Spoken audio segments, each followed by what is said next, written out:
to call the meeting to order and rise for the pledge of allegiance. I pledge Allegiance to the flag of the United States of America and to the republic for which it stands, one nation, under God, indivisible, with liberty and justice for all. Stu, can you call roll, please? Councilmember Chambers. Here. Councilmember Salzweedl. Here. Councilmember Yankovic. Here. And Mayor DeVore. I'm here. Item 2, resignation of Councilman Canfield. Mike. Yep, in your packet is a resignation letter from Councilman Canfield effective Monday, November 2nd, 2020. His term was set to expire in January 2022. Upon acceptance of the resignation, the city charter calls for the position to be filled in 30 days. Requirements in the city charter require the candidate to be a resident of the city or of the territory annexed to the city, or both, for at least 1 year immediately prior to, and was a registered elector on the last day for filing nominating petitions for such office or prior to the time of his appointment to fill a vacancy. Nor shall he be in default to the city. If you recall, when Councilman Jeff Phillips resigned in November of 2018, the council established a 2-week letter of interest period that ended on a Monday, and the following Saturday you held interviews for the vacancy. You can determine any type of process you'd like to do. Once the position is filled, the position will be contested in the November 2021 election, and we just need direction on what you would like to do. I thought 14 days worked out well, didn't it? And then, so it closes by our next meeting, Yeah. and then we can schedule interviews, maybe have somebody in here by December's meeting. Yeah, I thought Greg was 2022. Yes. No, yeah, 2022 start date, but the election. Yeah, but the election's in November 2021. Okay. Yep. Does that work? Sure. No. So, one other question I have is if you do that, we've already received 2 letters of interest. I would assume you would be willing to accept those. Oh, yeah. Okay. Yeah. Okay, just want to make sure because it was before you said anything. Just want to make sure. Yeah, no, I think that works, so we will close it on 16th at 5 p.m., close of business, Correct. We can do that. Yep. and then talk about it. Yep. We'll get it close. An interview date, whatever, a Saturday afternoon or something like we did last time. Want to set it up now? We can, yeah. My only concern is the holiday weekend, so a weeknight might work better than, Yeah. or not Halloween, that's the, what's the food one? Thanksgiving Yeah, the 26th. is the 26th, right? Yes. Deer hunting the 15th. That's So a that's nice true. I don't too. think anybody here deer hunts. Well, 16th would be the deadline. So you're looking at the weekend of the 20th, And our next or the meeting. 21st, or weekend, Saturday. There's or a special meeting on the 23rd, that's a Monday, that way Marty can be here. We could do that. Does that work? That works. And that's before Thanksgiving, so everybody will still have time to, Mhm. a 6 o'clock Sure. meeting and interview? Yeah. Does that work, Michael? Works for me. Okay, that's it.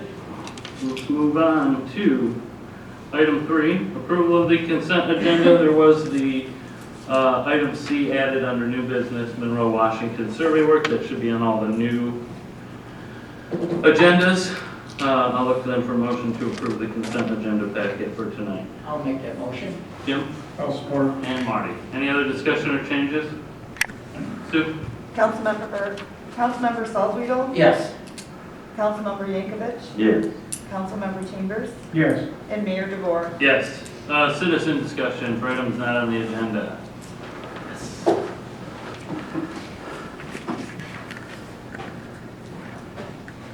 I'm happy to see you, man. I am.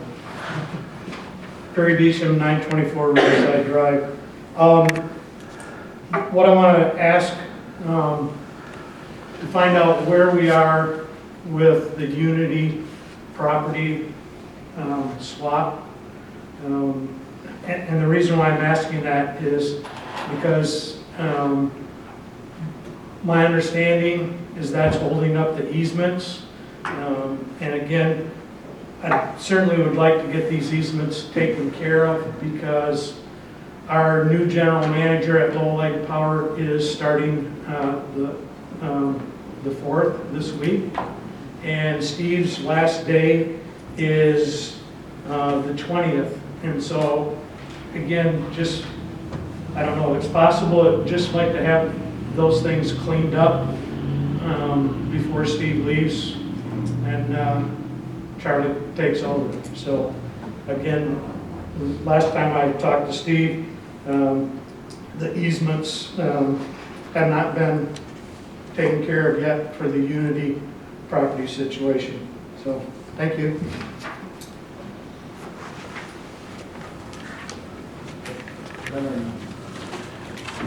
Anybody else? Old business, MERS, Michael, updates? Nothing at this time. Showboat updates, Michael. Yep, since our last meeting last Monday, as directed, I was asked to go back to the city attorney to find out what our legal options were for forming a separate entity. After I had a lengthy discussion with Dick Wendt regarding it, and what he talked about was forming a nonprofit entity for the showboat. Basically, it can operate as its own nonprofit entity. One of the advantages for that is if people are making donations, it can be used as a tax write-off for them by them being a 501c3 or whatever. There's a number of different classifications it could be, but that is in the right to do that. In regards to insurance, I have not followed up with the insurance company yet because they're still getting the quotes for us.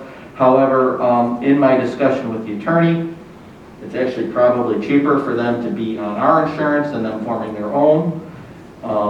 And that's something that you could you could determine at a later date, but I still want to finalize that with the insurance company. But as I said, they're still getting their quotes for me. Can I ask? Good. If they're on the city, it wasn't part of forming the LLC or nonprofit or whatever to distance it from the city? You can't, yeah, the way the city attorney explained it is you can do that. And still Yeah. carry by the me. insurance? Correct. Is the way it was explained to me. Huh? And then, since that time in your packet, I also did receive a letter from the Chamber of Commerce regarding what they'd like to do. They were very supportive and would like to assist. They would assist with informational phone calls and scheduling. They'd be willing to provide with the community scheduling. They would be willing to assist the showboat marketing with e-blast, Facebook, maintaining up-to-date information on our webpage, on their webpage, and they could be doing that within their current budget. The chamber staff and board of directors can assist in creating and setting up a nonprofit to conduct the business of the Lowell Showboat 6 under direction of a board of directors. Their suggestion is 2 members from the chamber, 2 members from the city, 3 members from the community at large.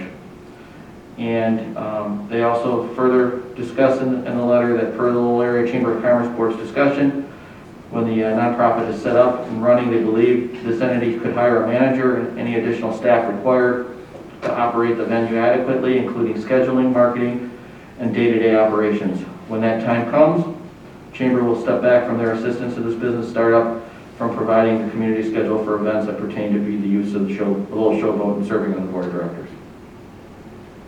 So that's what they proposed to us. I don't think that's an unreasonable plan. When we got that from Liz, I was pleasantly surprised that we had made some headway, and I thought we were all on the same playing field.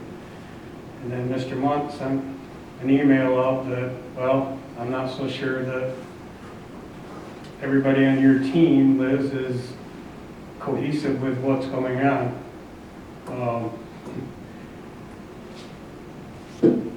I just didn't understand that on a Saturday afternoon receiving an email after we received yours on the, during the week, and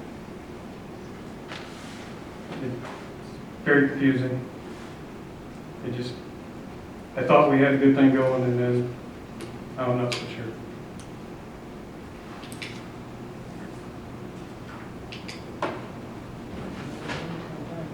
You gonna say something? You go.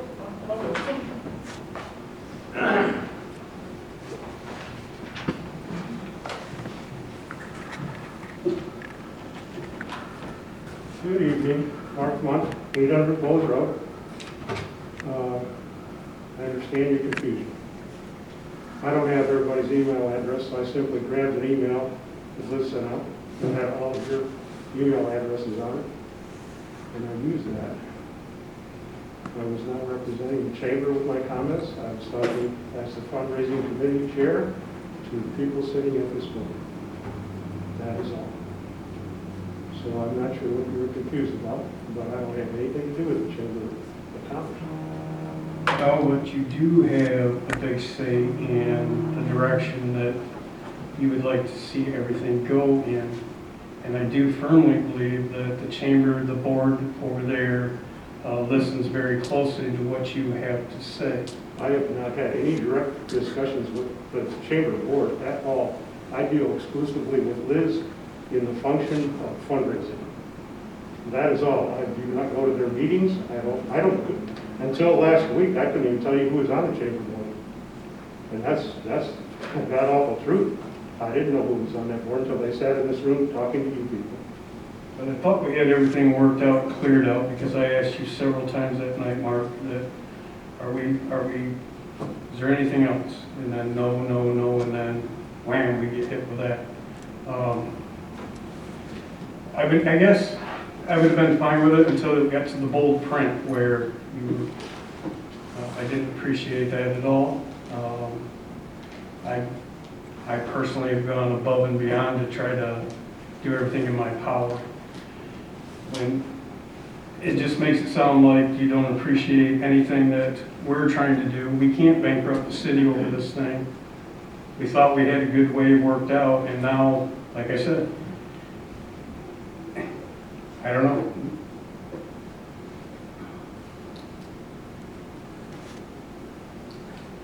Bold print is for emphasis. I said earlier in the letter that some of you do support the show. I made that very clear. So most of that letter was written for everybody else. If you took offense to it, perhaps you don't feel that you're supporting it as well as you could. I don't know. I can't speak to you.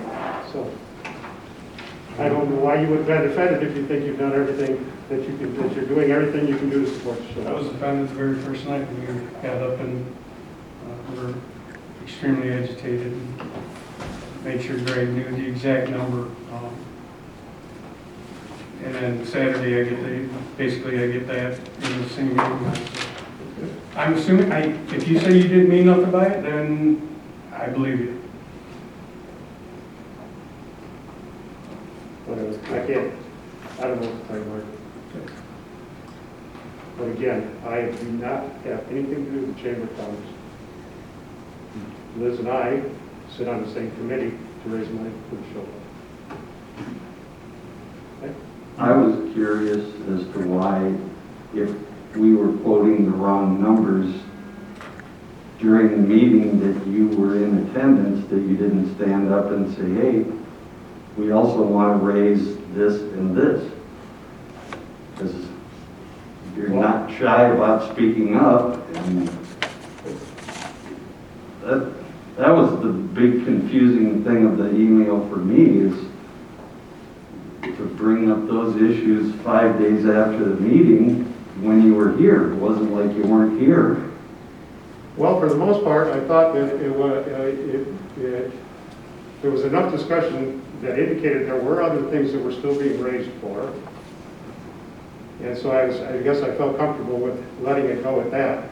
I didn't have anything with me to tell you what the budget was, because I hate to speak without real numbers in front of me, because all that does is get you in trouble.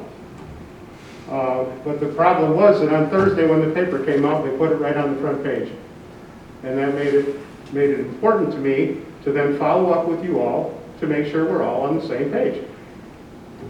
So the reason I did that is because clearly we weren't on the same page. That's why I sent the letter, if that makes sense. Sure. Now the timeline makes a little more sense.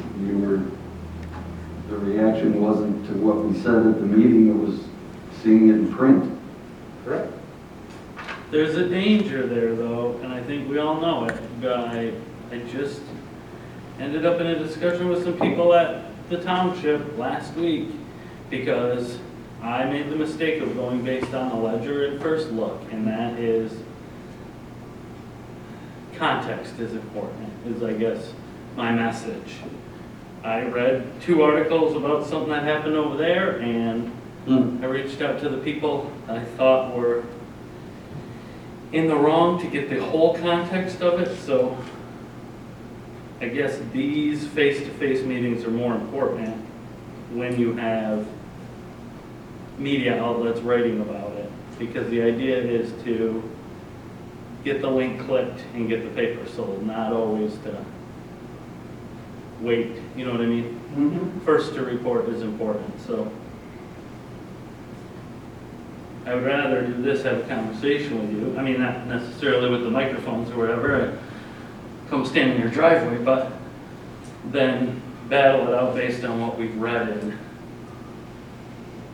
local media publications. So, I guess, since we're publicly doing this, the only thing, the bold type came off to me is a little confrontational maybe. And I've known you for a long time, and that's never struck me as your style. Blunt but passionate, I've always said, we've talked about it before too. But the parentheses, the bold type, I just kind of took it as a little. To each their own. Yeah. I could have made it all caps too. No, and I don't, listen, I don't. I could have put six exclamation points behind it. I mean, where do you draw the line? But, okay. Any other discussion on the showboat? I don't. Liz, I think, has something to say. Yeah, come on up, Liz. I have an update too. Oh, sure. Let me pull the notes because I got a couple of comments too. We are still waiting to hear back from a couple of the big companies in Lowell. We're having a dialogue with them, and we're going back and forth, but we haven't gotten any final commitments yet. We're waiting to hear back from several Grand Rapids-based foundations that we've applied to. Public naming opportunities and the brick campaign will start this Thursday. And let me say this, I need to be clear about this. In order for this to be successful, we need the support of pretty much the entire community, honestly. By the time this is done, we're going to need to reach out to our friends and neighbors and people we go to church with and people we work with. And anybody else you can think of. Grandmas and grandpas want to buy bricks for everybody in their family and all that good stuff. This is a lot of money we're trying to raise, and we're a very small town. But, so where are we? We are, our goal, the committee's goal was $780,000. To date, we've raised $353,900, which by my math gives us a balance of $426,100.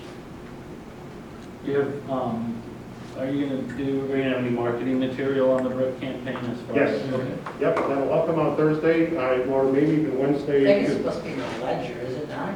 It's supposed to come out in the ledger on Thursday if we have our ducks lined up with John Jacobs. And I think it's going to come out to the chamber, maybe in their e-blast on Wednesday perhaps. But it'll be a nice glossy, slicky brochure. There's going to be 4 different giving levels to the brick campaign with 2 different size bricks and lots of opportunity for you to put your name or words or whatever you want on the bricks. And we've got a couple nice spots picked out right in front of the showboat, and we can lay them right into the existing concrete there, and they should look really nice. Cool. Okay. Mark, are you gonna do them in the brick paths that are there? We're gonna create a new brick area. A new brick area. Okay. Probably too many problems with what we think is, we're going to create a new area. There's a couple, if you go down there and look between the flags and the boat itself, there's some narrower cement areas. And we think that if we carefully cut the cement out there, we can lay the bricks in their own special spot and not touch any of the bricks that are already there. We think it'll look really nice if we do that. Is there any way you can coordinate that with Wolverine? Maybe they've already got to run some stuff from the rooftop from the other building over and maybe utilize the open concrete that they're going to be opening up. Yeah, maybe. Yeah, Spend their dime, I'm just. true. Yeah, well, yes, we can at least have a discussion. Anybody else got a question? Yeah. Cool, thanks, Mark. Anything else on the show, what, anybody? Liz? What? I didn't even do anything yet. Liz Baker, Lowell Area Chamber of Commerce. I just wanted to add, and Mike knows about this, we received this really cool email from Davenport College about doing a class project. So we did reach out to them, and they are very interested in the startup of a little shovel 501c3. So I just thought that was good news. I thought it was worth mentioning. My board doesn't even know that yet, but I think it's very positive. And I know John had mentioned that night, you know, getting Lowell High School involved. And I think that's something we can do down the road, but, you know, this would be something that they would use for credit for class. And again, it would be a good start. And I just want to say that I think my board is really positive about working together with the city council and the city of Lowell to create this 501c3. I think it's a good move, it's the right choice, and I think everybody will be happier in the end. So going forward, we just want to try to be positive and about the shovel because it's an awesome icon for our community. And I guess that's all I have to say tonight. On the Davenport, is it like an ongoing type thing they want to, Well, or just to help us get it? it would be a project, a class project, like a semester type thing. But my understanding is, you know, going forward, we might be able to get internships through that program too. Yeah, well, I talked to John a little bit about, High school? well, he mentioned that they had a restaurant program going, I think it's with Kirkland College, and his dad put it together, and the kids are involved in restaurant. I mean, it's pretty interesting, and I think I got the impression it was an ongoing thing.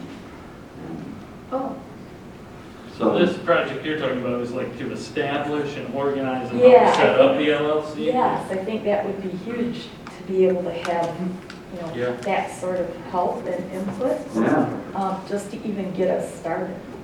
Yeah, that'd be cool. So, all right, that's it. Thanks, Liz. Thanks. All right, infrastructure, Lowell Township water and sewer discussion. Mike, you want to start? Yeah, in your packet, I did receive a proposed schedule and topics of discussion for the task force. They're looking to meet their first meeting in November 10th, and then they're planning up to 7 meetings to discuss this and try and see if we can come to some semblance of a conclusion on this.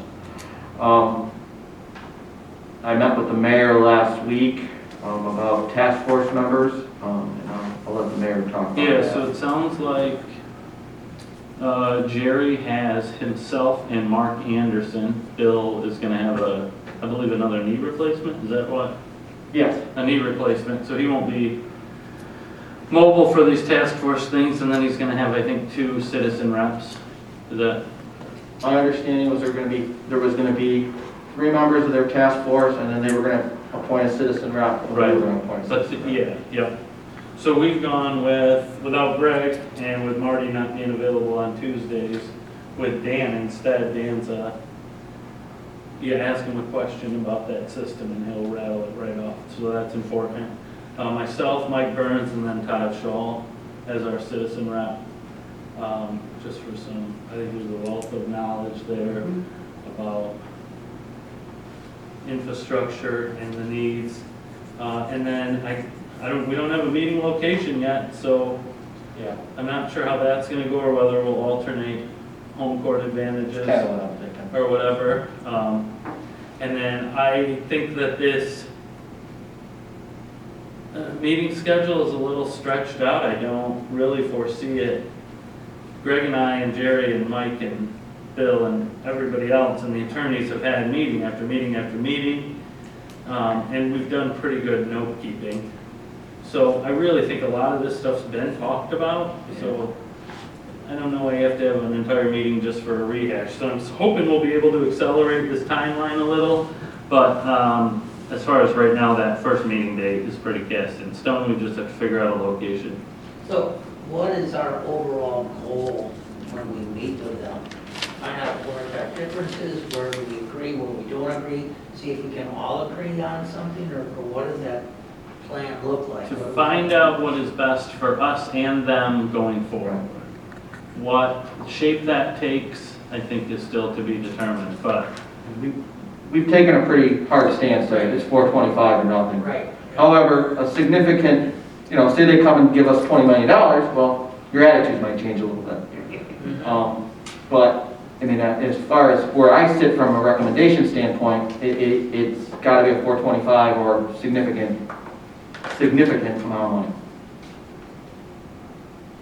I don't think this, I mean, these are all their needs. Our needs are pretty well established. We know what our needs are, and our needs aren't necessarily expanding the facilities, it's their needs. But there are things that we can profit from them expanding the facilities that will definitely help us financially also.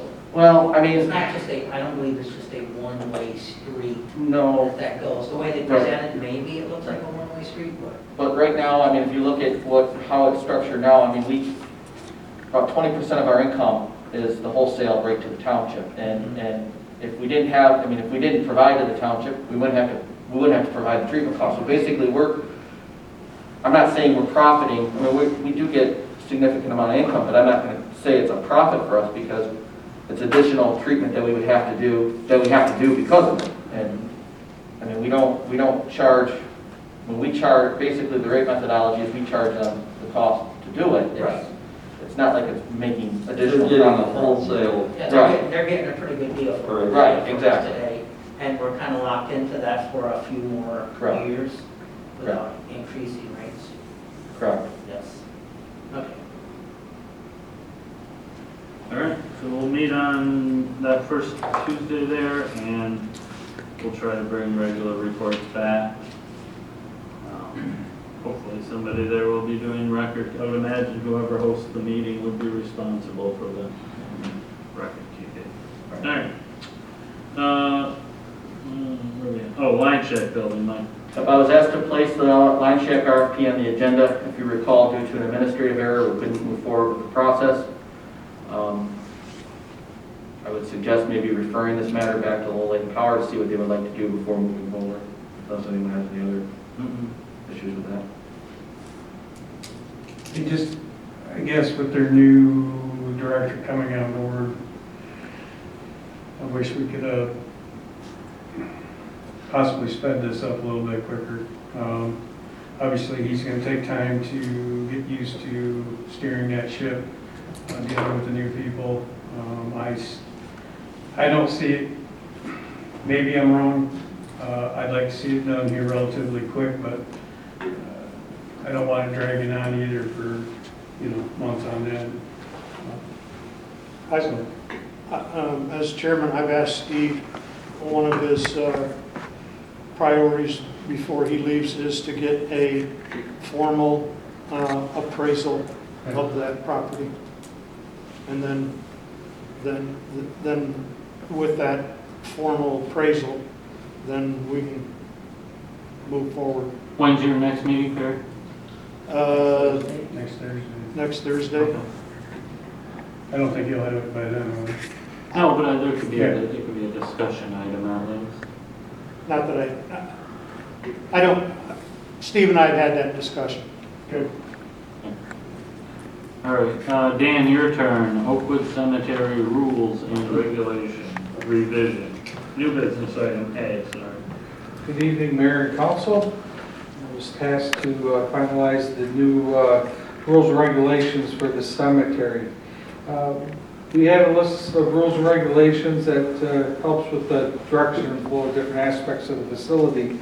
It's been 9 years since these have been last amended.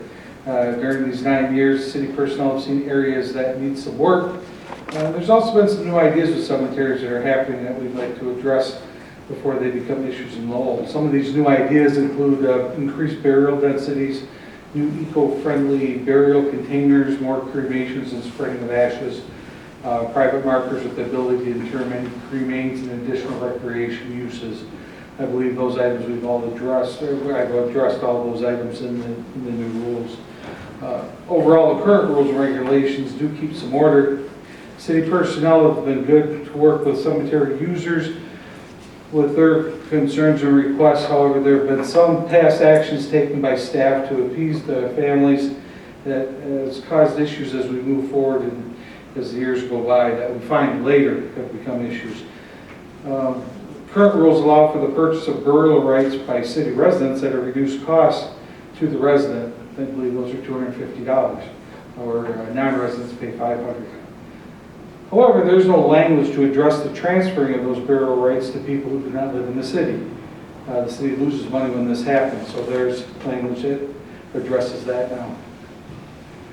Also, there have been issues when people ask to use empty spaces that were purchased by long-lost family members, and they're part of a relative chain of maybe it's a great aunt or uncle or something.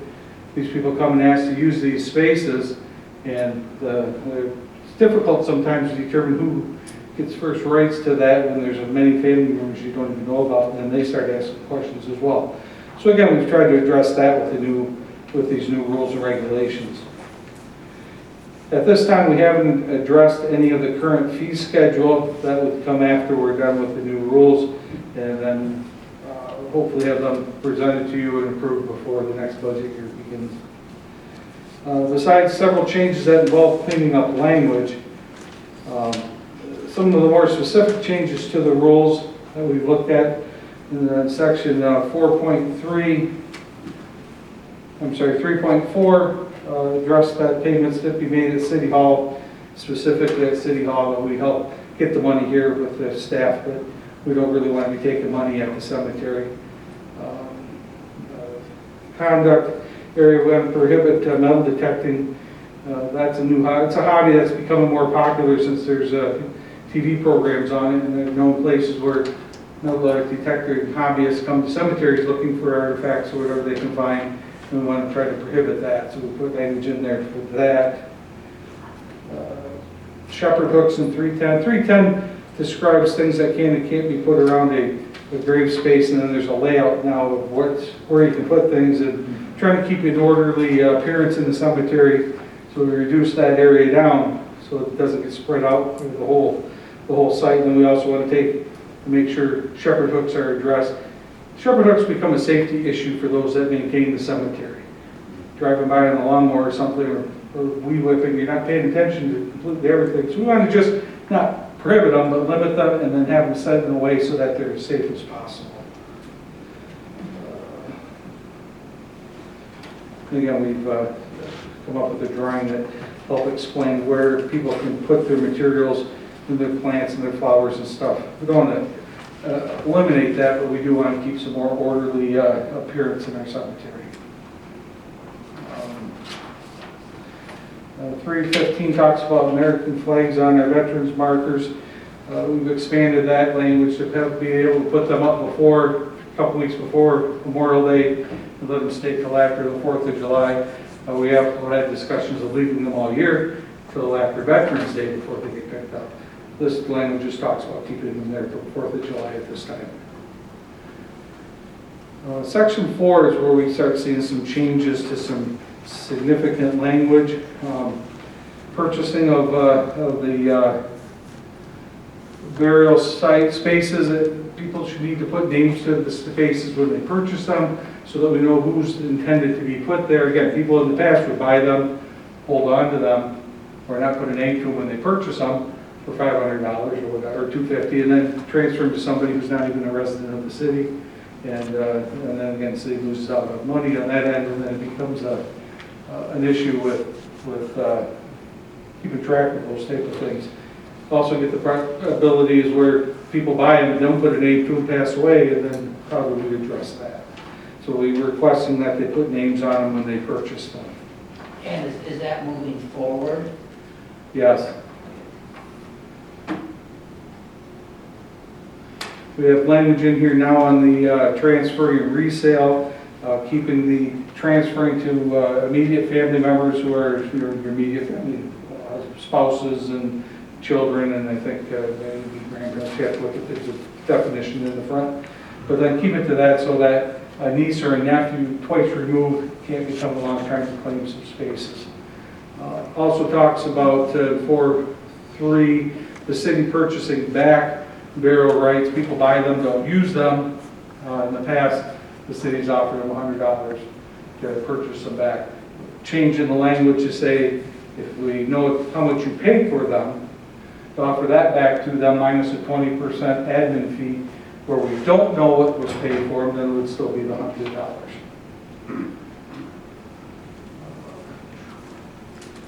Again, we'll get into 411, 412 talks about transferring of burial rights to other family members. Again, not to say you can't do it, but to have a procedure to do it so that the city's being treated fairly, and so are the people. An easier way that might have been to do this would be to do away with resident, non-resident fees. I don't think the community's at that point that wants to do that. I haven't had any discussions of that. I know some communities have done that. And then a lot of the discussion on costs and things become less complicated, but the language in here covers it, so we have non-resident and resident fees and how to address that when somebody who's not a resident wants to take claim to one that was purchased by a resident. Reclaiming of burial rights, there are laws that govern that at the moment. Sometimes they change, so we're going to make sure we have language in there to address that. Because it does get kind of sticky when we have spots that are available, but don't know how to contact the previous people, their families. They might be 100 years old when they were purchased. Moving to section 6. Private niches prohibited. One of the new ideas and markers that I learned about at a conference, those monuments, you can put niches in there to put cremains in. And depending on how big you build it, you put a lot of cremains in there.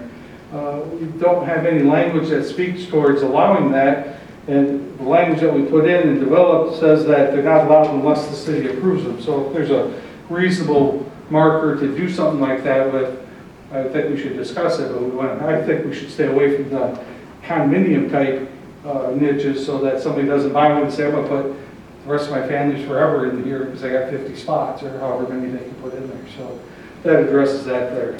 Dan, isn't, the reason I'm saying this is my parents are all in them. I think it's called a columbarium. Yes.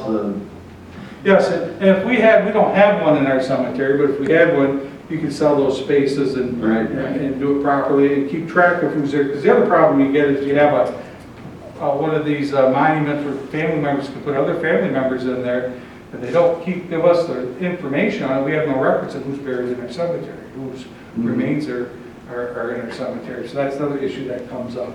A columbarium would be nice, and then we could have our own little niches, because cremations are becoming more and more popular. So, but those are expensive to build at the same time. So maybe someday soon we can get one, but I don't see it in the near future. We also changed the language on additional charges after regular hours because of a lot of people that want to push the limits to have a burial at 3:30.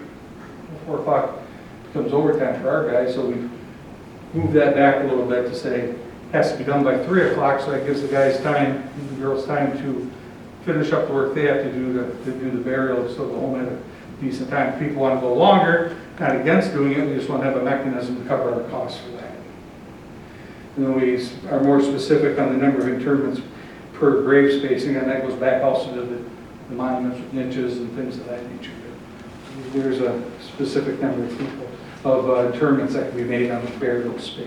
I understand it's an inconvenience for maybe our staff to stay that extra half hour, but does that happen quite frequently in a year? Is it a couple of times a year? You're talking a couple of hours? It happens a little bit more than we anticipated. It happens probably maybe 30 or 40% of the time. Because again, people, it's hard to, people are grieving, they come to do their final respects and have the burial. It gets kind of drawn out at times, and it's out of people's control, but I think if we can be more specific to say, look, we need it done by 3 o'clock instead of 3:30 or by 4 o'clock, so we've been telling them. We move it back an hour, maybe that'll speed things up as well. I don't foresee us becoming an issue too much. I think hopefully it'll be relate well to the funeral homes and such, so that we don't have that issue, and they'll be able to relay it to the families.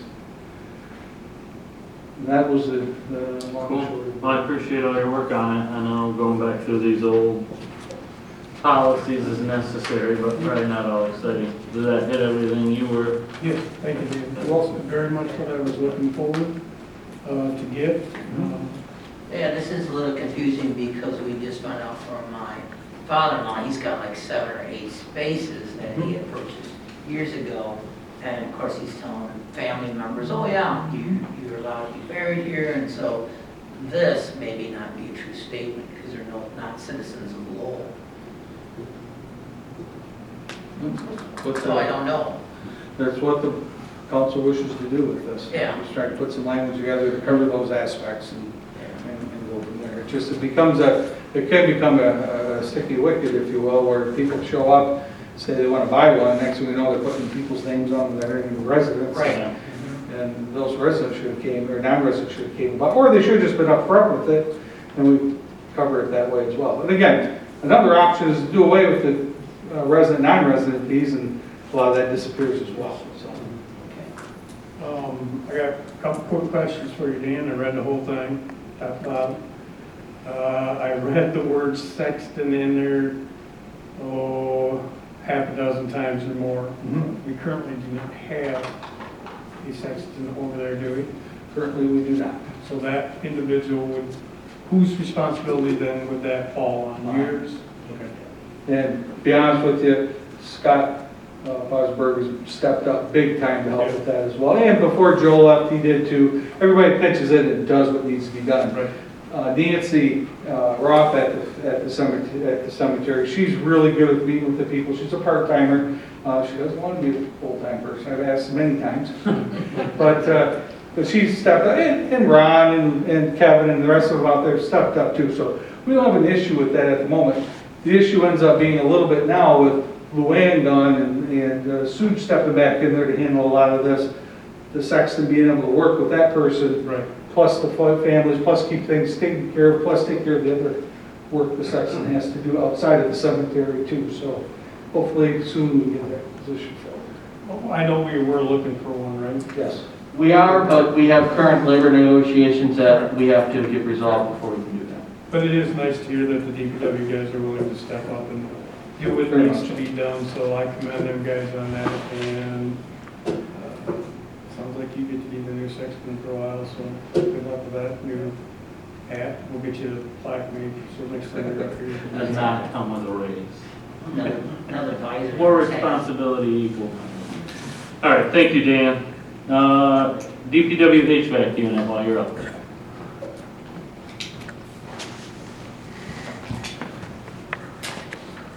One quick question, before we go to that item, I don't know if you necessarily need to take action tonight on the rules and regs, I don't know if you want more time to review them.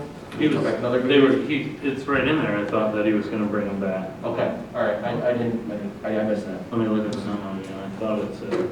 Yeah. I thought coming back was if we wanted to change pricing. All I remember reading is it'll be amended as. I can best explain, yeah, presented to the city council for review. So, The council needs, according to the ordinance, needs to approve the rules and regulations. Right. Before they go into effect, so I can bring them back in a couple weeks if you want, not a little longer. The fee schedule will be a bit yet, because we want to make sure that we've got that covered properly. And again, we really want to make a change halfway through the year, especially those that have the Yeah. It would be for July 1, the next year.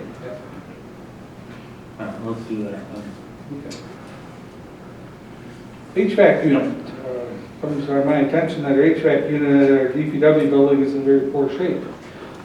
Came to my attention during the summer when we had progressive heating and cooling in several times to get the thing up and running again.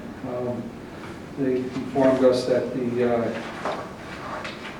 heat exchange has got a nice big crack in it.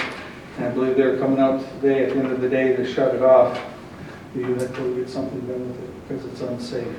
They've given us a quote for the same size unit from Carrier Bryant of equal size of $4,896. Nowadays, since that one was put in till today, the energy codes changed, and now it requires a new low leak economizer added to the system. I can't tell you what that does, other than something with the energy. That's another $1,671.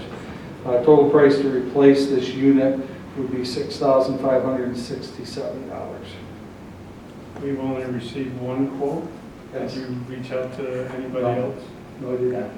They're our preferred vendor. There, okay.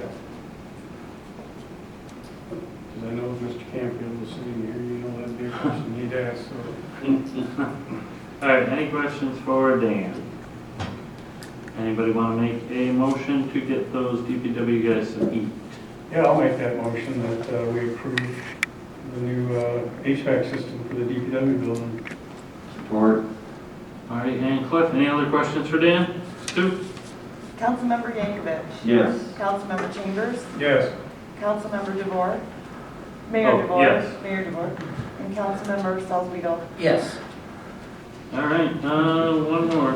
Monroe, Washington survey work, Dan. With the Monroe Street project moving through the discussion end of it and looking into doing the, trying to find some funding, either through USDA or some other mechanism, one of the things that we need to do to utilize also the MDOT funds is get the design work done. The request came to get the survey work going now so that we can get that done before the snow flies. Survey work in the wintertime is very difficult to pick up everything. It was also suggested that there could be a savings if we throw the Washington Street portion into it as well and get that, at least a survey done so that when it comes time to do the design work, they have that already in the can and can utilize that. So as of last Friday, I got a quote from Williams & Works for that work. The Monroe Street survey would be $21,900, and the Washington Street survey would be $17,200, provided these are both done concurrently. Surveying work is a fee that's an eligible expense of the USDA funding loans. All right, any other questions for Dave? Since this project isn't gonna kick off till 2023 or possibly 2024, is there anything else we're gonna have to do to re-engineer, or redesign it, and we have a look in 3 to 4 years because things have changed? Or is this just a top scope of the? No, this would be the survey work to get started. First, the Monroe Street is a 2022 project, so we need to get that design work done and off to MDOT by end of spring of 2021 so that it can go through their process and get on their bid letting schedule for sometime in either early winter or late fall. There's a long period that it takes, so that survey work needs to be done. The Washington Street project is not going to fall under the US or the MDOT mechanism for bidding out projects because we fortunately can't get any money from them to do it. So we're going to follow that through our own process. So the sooner we can get that project in the can and ready to be bid, the better off we'll be to get out and get good bids and get the project started. We want to get them bid early winter so that as soon as the snow melts, the work can get started on them. So then that's a 2023 project of actual construction. So Dan, I get Monroe, when they survey Monroe, they'll stake it, do everything all at that time? Or are they just gonna do elevation shots? And They do all do the general layout? all of the the street? survey work necessary to do the design. They do not lay the stakes out